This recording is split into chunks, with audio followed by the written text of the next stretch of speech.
My name is Helena. I'm 34. And 3 weeks ago, my father stood in front of 200 people and called me the family's biggest mistake. We were at his retirement party on the lake where I grew up, surrounded by every person who ever mattered to him, which, as it turns out, didn't include me. He raised his champagne, looked straight at me, and said, "This is my daughter. No degree, no future, just free loads off the family." Everyone laughed. I didn't. I lifted my glass, smiled, and said, "Cheers. This is the last time any of you will see me." Then I set the glass down and walked out. The room went dead silent. But here's the part that still makes me shake my head. While my father was busy making me his punchline, his entire retirement plan, every dollar of it, was sitting on a piece of land with my name on it. Not his, mine, and he had no idea. Welcome back to Dark Lily Stories, the channel where the quiet ones finally get heard and the people who counted them out learn exactly what they were worth. If a story like this has ever been yours, you already know the feeling. Drop a comment and tell me where you're listening from. And be sure to subscribe so you don't miss what happens next. Now, let me take you back 14 years to the family that taught me what it means to be invisible. The Eiders of Crane Lake, Oregon. That was us. Fourth-generation timber family, respected name. The kind of people who got their own table at the diner without asking. My father, Gerald Neer, ran a building supply company, lumber, hardware, contractor accounts, not glamorous, but profitable. We lived in a 3-story Craftsman on 6 acres, drove a Lincoln Navigator, and belonged to the Elk Lodge where Gerald held court every Friday night in his Filson vest like it was a boardroom. My mother Diane kept the house spotless and the family story spotless too. She came from nothing, grew up in a trailer park outside Klamath Falls, and she clung to the name like a life raft. My brother Brett, 3 years older, was the golden child, star pitcher, business degree. The one Gerald pointed to and said, "That's the future." Then there was me. I was the background noise. Good grades, quiet temperament, never caused a scene. And somehow that made me forgettable. "Helen is fine," my mother would say whenever someone asked about me, like I was a lamp that still worked. The only person who saw me, really saw me, was my grandfather, Walter. He'd take me out to the property on weekends. 14 acres of Douglas fir and wild huckleberry stretching down to Crane Lake. We'd walk the timberline while loons called across the water at dusk, their voices bouncing off the surface like something ancient and lonesome. The dock at the shore groaned under our boots, the old cedar boards flexing with every step.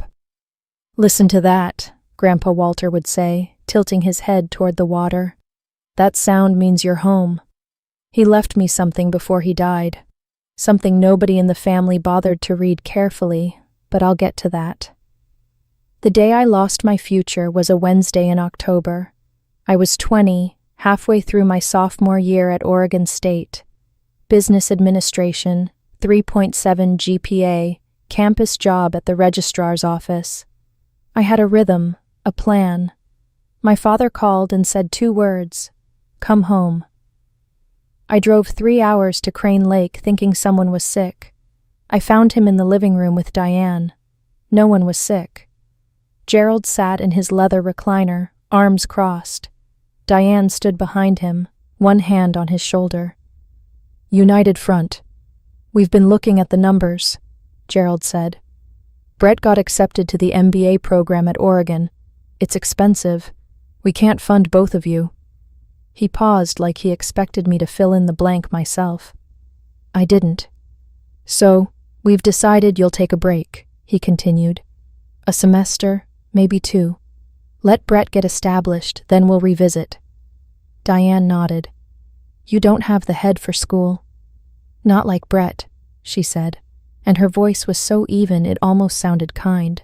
"A girl your age should be thinking about settling down anyway." I sat on the edge of the couch and said nothing. Not because I agreed, because the small, stupid part of me that still believed in fairness had just gone quiet forever. "You promised Mom's money would cover me," I said. Gerald's jaw tightened. "Circumstances change." They didn't, though. I found out 2 years later through a cousin who'd had too much wine at Thanksgiving that the money had been there the whole time. They just chose Brett. My father looked at me that day and made a bet. He bet on the winner. He said I was the spare. I just didn't hear those exact words until 14 years later in a parking lot. But we'll get there. I packed one suitcase, drove to Portland with $1,800 and a car that smelled like pine sap. My first apartment was a studio in the St. John's neighborhood, 400 square foot above a nail salon with a radiator that clicked all night and a window that faced a parking lot. I got a job answering phones at a commercial real estate brokerage. Minimum wage, no commission, no title. The broker, a woman named Renee Calloway, was 30 at the time and building her own firm from scratch. She noticed things. "You read the lease agreements for fun?" she asked me one afternoon, catching me marking up a contract with a highlighter. "For education," I said. She raised an eyebrow. "Most people with degrees don't do that." I studied for my real estate license at night, free prep courses online, library textbooks, practice exams at the kitchen counter while eating ramen from the pot. I passed on the first try. Within 2 years, I had my broker's license. Within 4, Renee and I were partners. It never had Callaway Commercial Real Estate Portland. We specialized in warehouse conversions and mixed-use developments, the kind of deals where you need to read 60 pages of zoning code before breakfast. I got married at 27 to a man named Kyle who liked the idea of me more than the reality. We divorced at 31. Civil quick. My family treated it as confirmation. "See," Diane told a cousin, "she can't hold anything together." I didn't call home to argue. I didn't call home at all. I built my days around contracts and closings and clients who paid me for my judgment. I didn't need a degree to read a contract better than the men who mocked me. I just needed time. And I had plenty of that because nobody was waiting for me. Grandpa Walter was the only nerd who ever made me feel like one. He was a quiet man, 6'2", hands like leather, voice like gravel in a creek bed. He'd built the cabin on Crane Lake himself in 1974, hand-milled the lumber, laid every stone in the fireplace. The 14 acres around it were his church. He walked them every morning with a brass compass he'd carried since his army days, checking the timber line, reading the soil. When I was small, he'd let me hold the compass while we walked. The needle swung and settled, swung and settled. "True north doesn't argue," he'd say. "It just points." When I was 24, 4 years after I'd been pushed out of school, Grandpa Walter drove to Portland and took me to lunch at a diner on Hawthorne. He slid an envelope across the table. Inside was a photocopy of a deed. I put the land in both our names. He said joint tenants with right of survivorship. You know what that means? I didn't. Not really. I was a real estate broker, but at 24 I was still learning. I thought it was sentimental. His way of saying the land was home for both of us. "It means if something happens to me, it's yours," he said automatically. "No probate, no lawyers, no Gerald." He held my eyes. "The land knows who walked it, Helena. That's you, not them." I thanked him. I filed the photocopy in a drawer. I thought of it as a keepsake, not a weapon. Walter died 4 years ago at 82. Pneumonia, fast and quiet, like everything about him. At his funeral by the lake, the loons were calling at dusk. I stood in the back row and held his brass compass in my coat pocket. I didn't understand yet what he'd really given me. 3 weeks ago, the invitation arrived at my office in Portland. Heavy cardstock, gold-embossed lettering. "Gerald Nair cordially invites you to celebrate 40 years of service and the beginning of a well-earned retirement." I almost recycled it. Almost. Then my phone rang. Aunt Carol, my father's younger sister, the only person in the family who still called me. "Helena, honey, did you get the invitation?" "Just opened it. There's something you should know." Carol's voice dropped. "The party isn't just about retirement. Gerald's selling the lake property, 14 acres, cabin, the whole thing. Some developer out of Seattle, Sutton Pacific, is buying it for a resort. The closing is scheduled for the week after the party." I felt my stomach tighten. Grandpa's land, the timberline, the dock, the loons. "How much?" I asked. $2.4 million. Gerald's been counting on that money for months. He already put a deposit on a retirement RV and a condo in Bend. And Brett's leveraged some kind of business loan against the expected proceeds. She paused. "I thought you should hear it from me." I thanked her and hung up. Sat in my office, the corner suite at Niner and Callaway, 3rd floor, view of the Willamette River, and stared at the invitation. They were selling Grandpa's land, the place he'd walked every morning, the place where he'd handed me a compass and said the land knows who walked it. Something about that didn't sit right, a feeling I couldn't name yet, like a number that doesn't balance, a decimal point 1 column off. I picked up a pen and RSVPs. I told myself I was going to say goodbye to the lake, to the family I'd already lost. I didn't know I was walking into something much bigger. The party was at the Crane Lake Lodge, a converted timber mill on the North Shore that the town rented out for weddings and funerals and everything in between. String lights, white tablecloths, a caterer from Bend serving salmon on cedar planks, 200 guests, business associates, lodge brothers, extended family, the mayor. I wore a charcoal sheath dress, simple, well-cut, my own money, my own taste, no labels to announce, no flash to provoke. Diane intercepted me at the entrance. She wore a cream silk blouse with a pearl brooch the size of a quarter, and her smile was the same one she'd worn for 24 years, warm on the surface, cold underneath. "You came," she said. "Try not to make this about you." I smiled back. I wouldn't dream of it. Inside, I looked for my seat. Table 14, the far corner beside the service door, wedged between a second cousin I hadn't seen in a decade and the wife of Gerald's accountant. Not the family table. Vivian, Brett's wife, all blown-out blonde hair and monogrammed everything, appeared at my elbow. "Sit where you're put, Helena. Tonight's about real achievement." I sat. I watched. Brett was near the stage, rehearsing confidence with a craft beer in his hand, telling some banker about his growth strategy. Gerald stood near the bar in a new Filson blazer, shaking hands, absorbing praise like sunlight. I stepped out to the deck for air. The dock was still there, the same dock Grandpa Walter had built, the boards groaning under my heels in the evening quiet. Across the lake, a loon called. Low, trembling, lonely. I pressed my palms against the railing and breathed. Something about the land sale still nagged at me. A decimal point. A column I hadn't checked.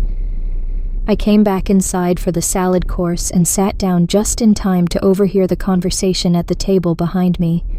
Gerald's voice carries, always has. He was talking to a man in a navy blazer I didn't recognize, someone with a Sudden Pacific lapel pin. "Closing's next Friday," Gerald said, leaning in like he was sharing a secret he wanted everyone to hear. 2.4, 4 million, 40 years of sweat equity in this town, and that land is my retirement paycheck. The developer nodded. "Beautiful parcel. The lake access alone is worth half the price." "Damn right," Gerald said. "And Brett's already earmarked part of the proceeds for expanding the supply company. New warehouse, new fleet. The ITRE names are going to be bigger than ever." Brett materialized beside them, clapping Gerald on the back. "We just need Helena to sign a few family documents at closing. Paperwork formality. He said it the way you'd talk about a parking validation, trivial beneath notice. I set my fork down. Family documents. Formality. Something in those words snagged like a thread catching on a nail. Why would they need my signature if the land belonged to Gerald? Outside, beyond the glass doors, a loon called again. The sound floated across the water and through the dining room. And for a second, I was 8 years old again, standing on that dock with Grandpa Walter's compass in my hands, watching the needle settle on true north. "The land knows who walked it," he'd said. I picked up my water glass and took a slow sip. I didn't have answers yet, but I had a question now. The kind of question that keeps you awake at 3 in the morning. And in my line of work, an unanswered question is the most dangerous thing in the room. The clink of silverware on glass. Gerald rose from the head table and climbed the 2 steps to the small stage. Applause, warm, generous, the kind you give a man the town has known for 40 years. A spotlight caught him, and he stood there in his new blazer with the Elk Lodge pin on the lapel, microphone in hand, looking every inch the patriarch he believed himself to be. "Thank you all for being here tonight," he said. 40 years in this business. Not bad for a kid who started stacking lumber at 16. Laughter. He worked the crowd with practiced ease, thanking partners, employees, the mayor, then the family segment. My beautiful wife Diane, 30 years of patience and grace. Applause. Diane touched her brooch and dabbed at her eye. My son Brett, who's stepping up as the next generation of Eider leadership. I couldn't be prouder. Standing ovation. Brett stood, waved, grinning like he'd already won. Then Gerald's gaze found me. Table 14 near the service door. His smile changed. It thinned. "And this is my daughter Heather." "Sorry, Helena." He waved his hand dismissively. "No degree, no future, just freeloads off the family." Pause. Timing. He'd rehearsed this. Maybe someday she'll find someone willing to take that on. 200 people laughed, some loud, some nervous, some because they thought this was the kind of roast fathers do at parties. Aunt Carol, 3 tables away, looked at her plate. The salmon sat in front of me going cold. I felt the spotlight burn on my face, and 200 pairs of eyes land on my skin like hands. I didn't flinch. I didn't blink. I folded my napkin, set it beside my plate, and pushed my chair back. I stood up slowly. The laughter was still dying, trailing off into coughs and throat clears as people realized I was on my feet. I reached for my champagne glass, held it at chest height, steady hand. My father's smile flickered. He hadn't expected me to move. I was supposed to sit there and absorb it the way I'd absorbed everything for 30 years. "Congratulations on your retirement, Dad," I said. My voice carried clean, even not a tremor. The microphone was still hot on the stage, but the room was quiet enough that I didn't need one. 40 years. Quite a legacy. I lifted the glass an inch higher. "Cheers. This is the last time any of you will see me." I set the glass down without drinking, picked up my bag, and turned toward the door. My heels hit the deck boards outside, the same boards that groaned under Grandpa Walter's boots, the same ones I'd walked 1,000 times as a girl, and the sound cracked through the silence like a judge's gavel. Behind me, nothing, no laughter, no applause, just the hum of the string lights and 200 people trying to figure out whether they'd just watched a breakdown or a declaration. I didn't run, didn't rush, spine straight, chin level, eyes forward. I heard a glass clink somewhere, someone setting theirs down too hard, and then a murmur, low and confused, rippling from table to table. A woman I didn't know whispered, "That wasn't a joke, was it?" No, it wasn't. I pushed through the lodge's double doors and stepped into the cool September air. The lake was black glass. A loon called far across the water. I didn't owe them a speech. The silence said enough. I was halfway to my car when I heard them. Diane's heels first, fast and uneven on the gravel, then Gerald's heavy stride. "Heather, Helena, stop!" Diane grabbed my arm. Her face was red, the pearl brooch catching the parking lot light. "Do you have any idea what you just did there? Your father is humiliated." I looked at her hand on my arm until she let go. "He humiliated me. Mom, in front of everyone on a microphone. It was a joke, Helena. Don't be so dramatic." Gerald arrived behind her, breathing hard. His blazer was unbuttoned, his face the color of raw cedar. "Get back inside," he said. Low, controlled, the voice he used when he meant business. "Apologize now." "No," I said it simply, like a door closing. "You've been ordering me around for 30 years. This is the last order you get to give me." Diane's composure cracked. Something ugly moved across her face. Not sorrow, not regret, but the kind of fury that comes from losing control of a narrative she'd been writing for decades. "You were the spare, Helena," she said. Cold, flat, like she was reciting a fact from a spreadsheet. Brett was always the plan. There it was, the thing I'd felt my entire life, said out loud for the first time in a parking lot lit by a single flood lamp with the sound of the party leaking through the lodge walls. I looked at my mother, studied her face, and filed the sentence away in a place where it would keep. "Thank you," I said, for finally saying it. I turned, opened my car door, and slid into the driver's seat. Gerald stepped forward. "Walk away, and you're done in this family. You hear me?" I started the engine. "I've been done for 14 years, Dad. You just didn't notice." I drove away. I pulled off Route 97 about 30 minutes south of Crane Lake and sat in the dark with the engine running and my hands at 10 and 2. Let me step out of the story for a second. If you've ever been the one seated at the far table while the family toasted somebody else, I see you. I sat there for 30 years. If this is hitting close to home, hit like so I know you're here and stay with me because the next part is where the floor finally shifts. Okay, back to it. I drove the 3 hours to Portland in silence, no radio, no phone calls, just the white lines and the hum of the engine and the same question looping in my head like a song I couldn't shake. Why do they need my signature? I'm a commercial real estate broker. I've closed hundreds of deals. I know what signing a few family documents means when it comes out of a mouth like Brett's. It means somebody's moving paper around and they don't want you reading the fine print. Gerald said the land was his. The family had always acted like it was his. But Walter, careful, deliberate, trust nobody, Walter had sat across from me in a diner 10 years ago and said the words joint tenants with right of survivorship. I'd filed that deed in a drawer and treated it like a keepsake, a sentimental gesture from a dying man. But Walter didn't do sentimental gestures.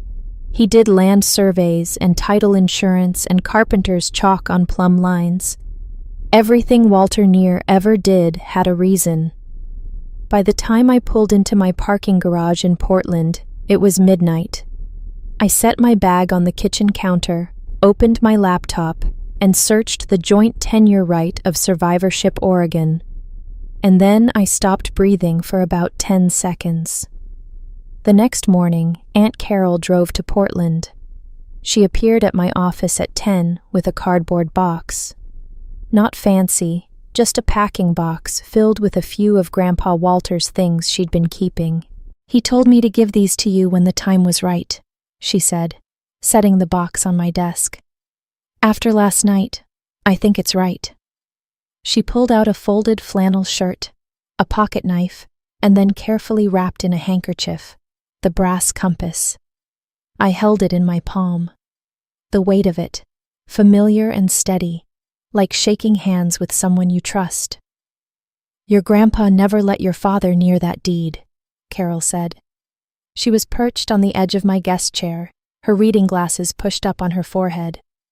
He had it written a certain way on purpose. He used to say Gerald would sell the trees off a cemetery if he thought there was profit in it. I turned the compass over. The casing was scratched from 40 years of fieldwork, but the needle still moved clean, swung, and settled. Carol, do you know what joint tenure with the right of survivorship actually means? She shook her head. Walter never explained the legal part to me. He just said you'd figure it out when you needed to. She reached across the desk and put her hand over mine. He trusted you with it, Helena. Not them, not Gerald, not Brett, you. After she left, I sat alone in my office and looked at the compass on the desk. The needle pointed north. True north doesn't argue. Grandpa Walter used to say, "It just points." I picked up the phone and called Frank Delgado, my real estate attorney, the sharpest property lawyer I knew. "Frank, I need you to pull a recorded deed from the Dashes County Recorder Office." Today, Frank had the certified copy in my hands by 3 o'clock.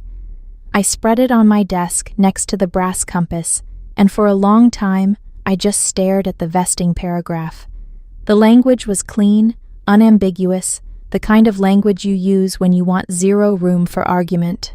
Walter A. Einear and Helena R. Einear as joint tenants with right of survivorship and not as tenants in common.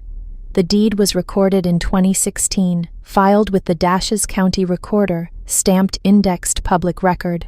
I read it again, and then I put both hands flat on my desk and let the words settle into the place where math lives, the place where numbers either balance or they don't. Joint tenants with right of survivorship. When Walter died in 2022, his interest in the property didn't go into his estate. It didn't pass through his will. It didn't land in Gerald's hands, no matter what Gerald's copy of the will said. By operation of Oregon law, Walter's share vested automatically in the surviving joint tenant. Me, I'd been the sole legal owner of 14 acres of lakefront timberland on Crane Lake for 4 years. I just hadn't known it. And Gerald, who'd been negotiating a $2.4 million sale, who'd been counting that money, who'd thrown a party to celebrate it, had been trying to sell property he didn't own. The family paperwork Brett wanted me to sign at closing was a quick claim deed, a document that would transfer my ownership to Gerald for nothing. They weren't asking me to witness a formality. They were asking me to sign away $2.4 million. I set the compass on the deed. The needle pointed north. The land knows who walked it, and now I knew exactly who owned it. "It's ironclad," Frank said. He was across the desk from me, suit jacket off, sleeves rolled. He'd been reading the deed and cross-referencing Oregon property statutes for an hour. Walter's attorney used the gold standard phrasing. There's no ambiguity, and the will is irrelevant for this parcel. The will might say all my property to Gerald, but survivorship trumps testament intent. It's automatic. By law, you became sole owner the moment Walter died. I leaned back in my chair. So, Gerald can't sell it. Gerald can't sell what Gerald doesn't own. The title company will catch this the second they run their search, if they haven't already. His name isn't on the deed. Yours is. Without a quit claim from you, the sale cannot close. Period. But I've been the owner for 4 years. How did nobody catch this? Because nobody looked. Frank said the property tax bills still go to the family address. The assessor's office mails to whatever address is on file, and Walter never updated it from the NER home. Gerald's been paying them thinking he's paying his own taxes, and Sutton Pacific's title company only just ran their preliminary report last month. That's standard. They don't search for a title until the deal is close to closing. Gerald's attorney saw the vesting issue, but figured the path of least resistance was a quit claim from you at the table. Quick signature, Problem solved. Nobody has to explain anything. I felt something shift inside me. Not anger. I'd burned through anger years ago. Something colder, clearer, like the view from a ridge after the fog lifts and you can finally see how far you've climbed. So, they don't need my blessing, I said. They need my signature, and I'm not a child who signs what she's told anymore. Frank closed his folder. What do you want to do? I picked up the compass, turned it over in my fingers, and set it back down. I want to be at that closing, I said, and I want the title officer to read the vesting out loud in front of all of them. Frank nodded slowly. I can arrange that. Good, because my father spent 40 years telling everyone I was worthless. It's time the record showed otherwise. That evening, Renee and I sat in the conference room after hours with takeout containers and a whiteboard full of numbers. Walk me through the exposure, I said. Renee pulled up the projections. If the sale doesn't close, Gerald loses the $2.4 million payout. He's already committed to it. Deposit on an RV, deposit on a condo in Bend. Those deposits are likely non-refundable or subject to penalties. And Brett leveraged a $6,000 business expansion loan with the bank. The loan terms assumed the sale proceeds as collateral support. If the deal falls through, the bank renegotiates, probably calling the loan or tightens covenants. His expansion stalls. I stared at the numbers. $2.4 million and a $6,000 loan hanging on one signature. Mine. I don't want to destroy them, I said. The employees at Gerald's company are innocent. The town depends on that supply. Renee looked at me over her reading glasses. You're not destroying anything. You're declining to give away what's legally yours. There's a difference. She was right. I wasn't sabotaging a deal. I wasn't suing anyone. I wasn't leaking information or calling the press. I was exercising a right that had existed on public record for a decade, a right they'd tried to erase with a quitclaim and a smile.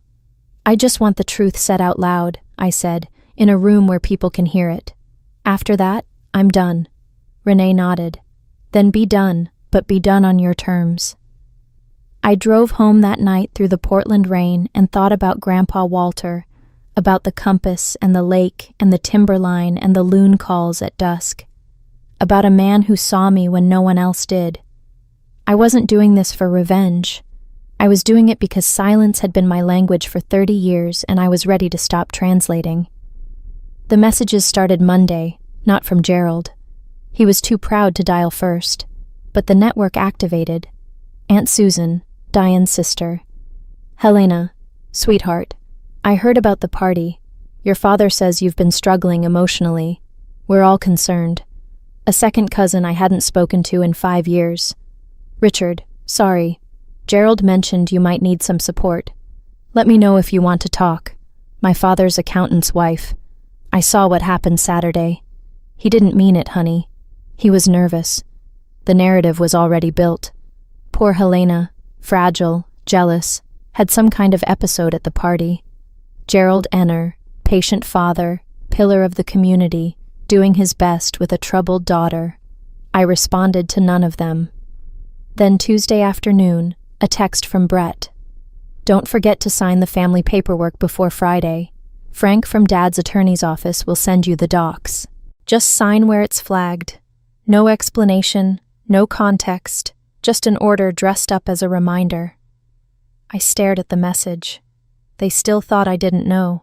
Still thought I'd sign a quick claim deed surrendering $2.4 million because my big brother told me to. Because I was the spare and spares do what they're told. I kept my reply short. Thanks for thinking of me. Then I called Frank Delgado and confirmed the closing was Friday at 10. Title company office in Bend. Gerald, Brett, the Sutton Pacific rep, and the escrow officer would all be present. One more thing, I said. Make sure there's a chair for me at that table. Already done, Frank said. I set my phone down. They were a week away from the biggest surprise of their lives, and they were still sending me paperwork to sign like a child being handed a permission slip. Wednesday morning, my assistant knocked on my office door. "There's a man in the lobby who says he's your brother." I considered telling her I didn't have one.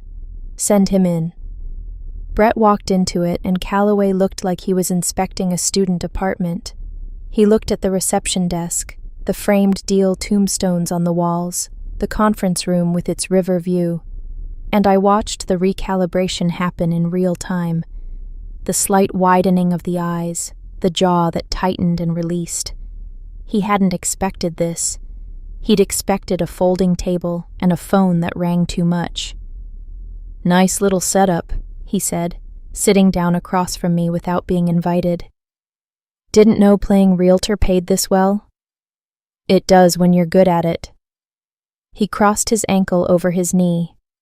New loafers, no scuffs. "Look, I'm not here to fight. I'm here to make this easy. Come to the closing Friday, sign the quitclaim, and Dad's attorney will cut you a check. $15,000. Call it a family courtesy. $15,000 for $2.4 million in property." I almost admired the audacity. "And if I don't sign?" Brett's smile thinned. "Don't get cute, Helena. You sign, you go away. That's the deal." Then, without meaning to, he handed me everything. "I've got a $6,000 expansion loan structured around those sale proceeds. If this falls through because you're throwing a tantrum, I swear to God." He caught himself, swallowed, but the number was out. The leverage was visible. "I'll think about it," I said. "Even professional the way you talk to a difficult client when you're already 3 moves ahead." Brett stood up, looked around the office one more time, and left without saying goodbye. I watched him go. Then I picked up the brass compass from my desk and held it until my pulse slowed. Thursday evening, Diane called.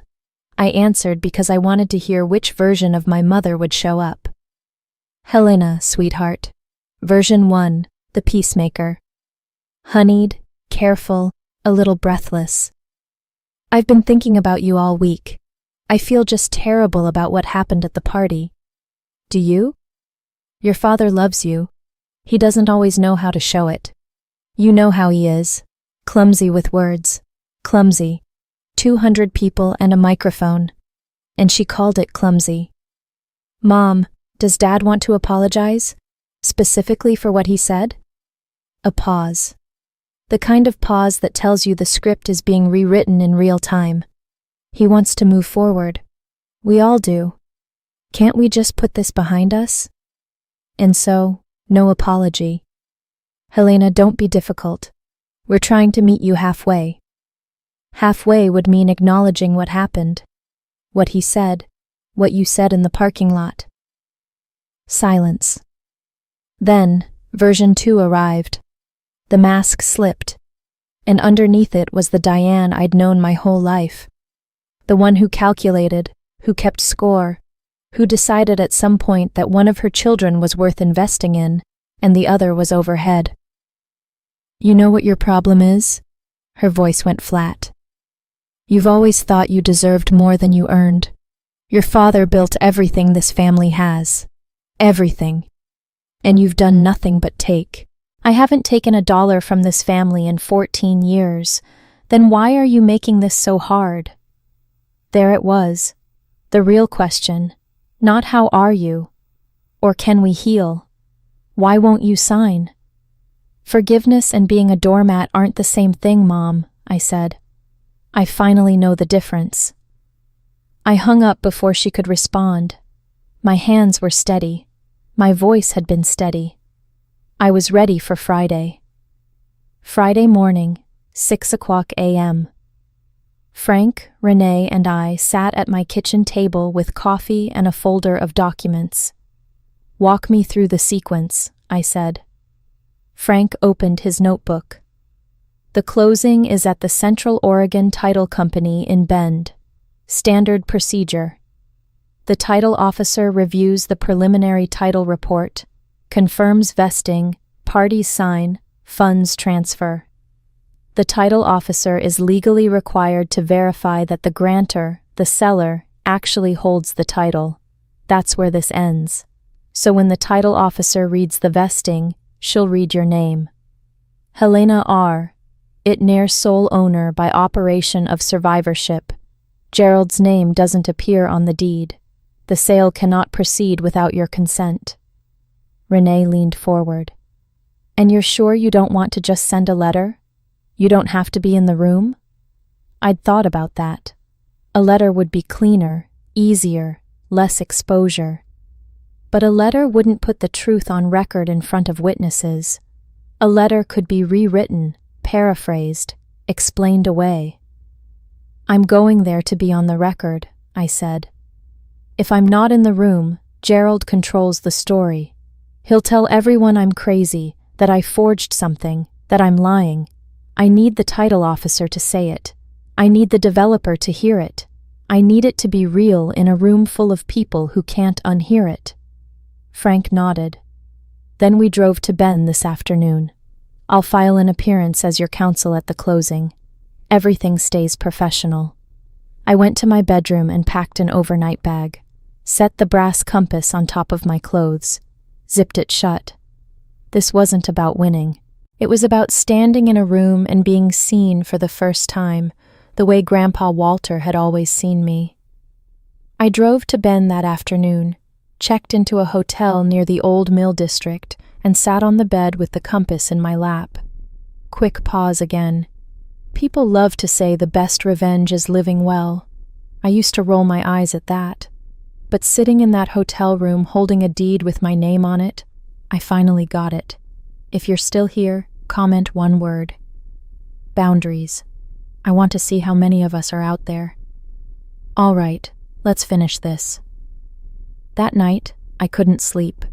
Not from nerves, from something else. A memory I hadn't thought about in years. I was maybe 7. Gerald had taken Brett fishing on the lake, and I'd asked to go. Fishing's not for girls, Gerald said. He wasn't cruel about it. He said it the same way you'd say dogs aren't for apartments, like it was just a fact of the world. Grandpa Walter had been standing in the doorway. He didn't argue with Gerald. He just took my hand, led me to the dock, and handed me a rod. We sat there for 3 hours. I caught 2 trout. He caught nothing. See, he said, the lake doesn't care who fishes it. I lay in that bent hotel room and held the compass against my chest and thought about the fact that Gerald had never once in my entire life changed his mind about what girls were for. He'd had 34 years. He'd had a daughter who built a business, survived a divorce, learned to read deeds and contracts and market analyses without a single day of college credit, and he still introduced me as the punchline. Some people don't change. The trick is learning that their opinion was never the thing that mattered. Tomorrow, the record will show what I did. Friday morning, 8 a.m. Carol called. I should have told you this years ago, she said. No preamble, no small talk. Tell me what? The reason your grandpa put the land in your name? She took a breath. 15 years ago, Gerald tried to sell the property behind Walter's back, went to a developer, got a verbal offer, even drafted a listing agreement. Walter found out and nearly disowned him. They didn't speak for 2 years. I sat on the edge of the hotel bed. That's when Walter went to an attorney and restructured the deed. Joint tenancy with you. He told me if I leave it in my will, Gerald will contest it. If I put it in a trust, Gerald will lawyer his way in. Survivorship is the only lock he can't pick. There's more, Carol said, her voice thinned. The college money, the fund Walter set up for your education. Do you remember that? I did vaguely. Diane liquidated it, redirected it into Brett's first business loan. Walter found out after it was done. That's the real reason there was no money for your tuition. It wasn't that they couldn't afford it. They stole what was already yours. The room tilted. 14 years of believing I was the spare, and the math had been rigged from the start. Your grandpa wanted to tell you himself, Carol said, but by the time he was ready, he was too sick. He said she paused. He said, "The land knows who walked it, and that when you were ready, the land would speak for him." I put my hand over my eyes, breathed, studied. "He didn't pick you to punish them," Carol added. "He picked you because you actually love the place." "Thank you, Carol. Go get what's yours, honey." 9:15. I stood in front of the bathroom mirror and buttoned my blazer. Navy, clean lines, professional. The compass sat on the bathroom counter catching the light. My phone buzzed. A voicemail from Gerald left at 7 a.m. "Helena, Brett says you'll be at the closing today." "Good. Just sign the paperwork. Don't make a scene and we can all move on. I'll have the attorney explain the documents. It's very straightforward." Straightforward. A quitclaim deed surrendering sole ownership of $2.44 million in lakefront property. Very straightforward indeed. I played the voicemail once more, then deleted it. Not out of anger, out of housekeeping. I didn't need his words on my phone. I had his words on a recorded deed in a county office, and those were the only ones that mattered. Frank met me in the hotel lobby at 9:30. "You okay?" he asked. "I'm fine. You don't have to do this in person. I can file a formal objection to closing." And Frank, I held up a hand. "I've been invisible to these people for 34 years. Today I'm going to sit in a room with them and let the title officer say my name. That's all." He nodded. We drove to the title company in silence. The Central Oregon Title Company was in a beige office building off Highway 97, sandwiched between a dental practice and a CPA firm. Not dramatic, not cinematic, just a conference room with a long table, bad coffee, and fluorescent lights. The kind of room where millions of dollars change hands every week without fanfare. I stepped out of the car. The morning was cold and bright. The sky is the pale blue that only Central Oregon does properly. Somewhere across town, a loon might have been calling on the Deschutes. I couldn't hear it, but I could feel it. Tomorrow the land would speak for my grandfather. Today I'd speak for myself. The conference room was already half full when Frank and I walked in. Gerald sat at the head of the table in a sport coat and bolo tie, dressed for a victory lap. Diane was beside him, clutching her handbag. Brett and Vivian on the opposite side, Brett's leg bouncing under the table.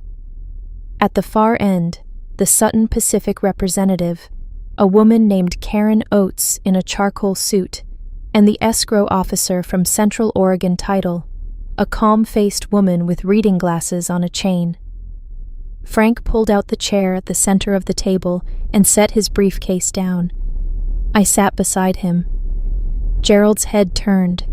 His face went through 3 expressions in 2 seconds. Surprise, confusion, and then something harder. "What are you doing here?" he said. Not a greeting, an accusation. "I was invited to a closing," I said. "Seemed appropriate since my name's apparently on some paperwork." Brett leaned forward. "We talked about this. You sign the quitclaim, you get your check, everybody goes home." "I haven't agreed to sign anything, Brett." Karen Oates from Sutton Pacific looked from Gerald to Brett. "I'm sorry. Is there a title issue I should be aware of?" The escrow officer opened her folder. "We're about to review the preliminary title report. If there are any concerns, they'll surface now." "There's no issue," Gerald said quickly. "My daughter is here as a courtesy. She has a minor signature required for actually," I said, and the room went quiet. "Before anyone signs anything, I'd like the title officer to read the current vesting out loud for the record." The escrow officer looked at Frank. Frank nodded. "My client is the record owner of the subject property. She has every right to request a vesting review." Gerald's face was drained of color. Not slowly, all at once, like watching a tide go out. The escrow officer adjusted her glasses and opened the title report to the vesting page. The room was silent except for the hum of the fluorescent lights and Brett's leg, which had stopped bouncing. The subject property is described as follows. She began reading in the flat, precise cadence of someone who does this 50 times a week.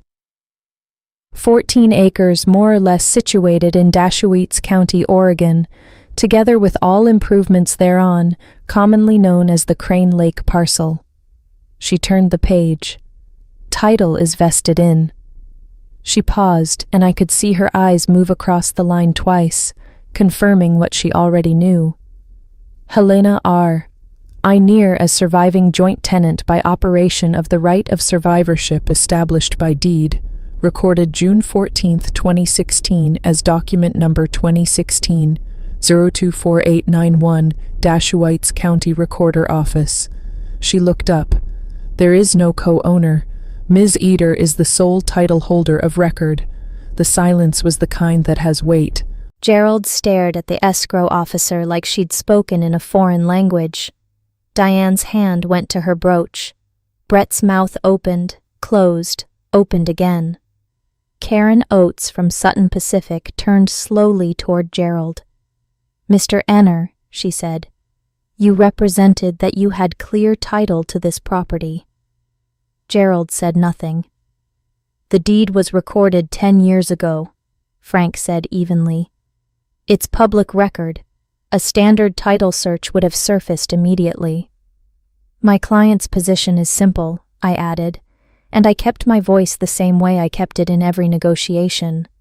Level, professional, final. I am the legal owner of this property. I did not authorize this sale. I will not be signing a quitclaim deed. I looked at my father. He was gripping the edge of the table with both hands. No degree, I said quietly. No future. But it turns out the deed only needed one name. Mine. Gerald exploded. Not the slow, controlled anger he used at home. The real thing. Raw and red and loud. This is fraud, he shouted, shoving his chair back. My father was senile when he signed that deed. I'll contest it. I'll have every lawyer in this county. The deed was executed in 2016, Frank said, not raising his voice. Mr. Walter Neer was 76 years old, in good health, and represented by independent counsel. The recording was accompanied by a notarized affidavit of capacity. Additionally, Mr. Neer filed a federal gift tax return for the transfer, which the IRS accepted without an audit. He opened a folder and laid 3 documents on the table. Capacity affidavit, gift tax filing, deed recording confirmation, all public record. Gerald looked at the papers like they were burning. He had no right. He had every right. I said it was his land. Brett was on his feet now. Do you understand what you're doing? I have a $6,000 loan structured against proceeds you never owned. Frank finished. That's a problem for your bank, not for my client. Diane began to cry. Soft, shuddering sobs, her hand pressed to her mouth. I'd seen this performance before. At holidays, at arguments, any time the conversation turned in a direction she didn't control. How could you do this to your family? She whispered. I looked at her. You called me the spare mom. Spares are what you keep for when everything else fails. I paused. Looks like everything else just did. Vivian muttered something about selfishness. Karen Oates was already gathering her files. The deal was dead, and she knew it. I sat still, hands folded, pulse steady. The compass was in my blazer pocket, and I could feel its weight against my ribs. Grandpa Walter had said the land knows who walked it. It does. It always did. And now, finally, so did everyone in this room. I let the silence hold for 5 seconds. Then I spoke. I'm not selling the property, I said. Not today. Not to Sutton Pacific. Not to anyone. Gerald opened his mouth. I kept going. I'm going to keep it. Restore the cabin. Maintain the timberline. Reopen the trail to the lake. Grandpa Walter spent 50 years caring for that land, and I intend to honor that. You can't. Brett started. I can. I'm the owner. That's what ownership means. I stood up, buttoned my blazer, and looked at my father one last time. He was smaller than I remembered, not physically. He was still 6 feet, still broad-shouldered, but something behind his eyes had collapsed. The man who had stood on a stage 3 weeks ago and called me worthless was sitting in a title company conference room, realizing that his worthless daughter held the deed to his entire retirement. You got your wish at the party, Dad, I said.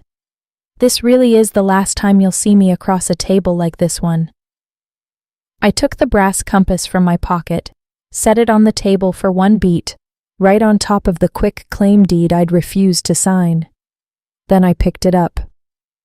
Grandpa left me this too, I said.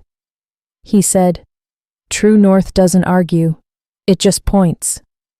I put the compass back in my pocket, turned to Frank. We're done. We walked out together through the lobby, past the receptionist into the cold, bright morning.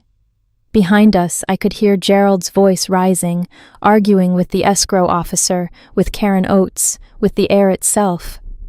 But I didn't turn around. I'd spent 34 years turning around when my father raised his voice. I was done. The parking lot was quiet. The sky was enormous.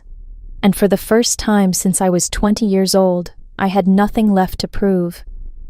Sutton Pacific withdrew from the deal that afternoon. Karen Oates sent a formal notice terminating the purchase agreement, citing unresolved title deficiency. $2.4 million gone from Gerald's retirement plan between breakfast and lunch. The downstream was swift. Gerald's deposit on the RV forfeited. The condo in Bend. Contract canceled. Earnest money lost.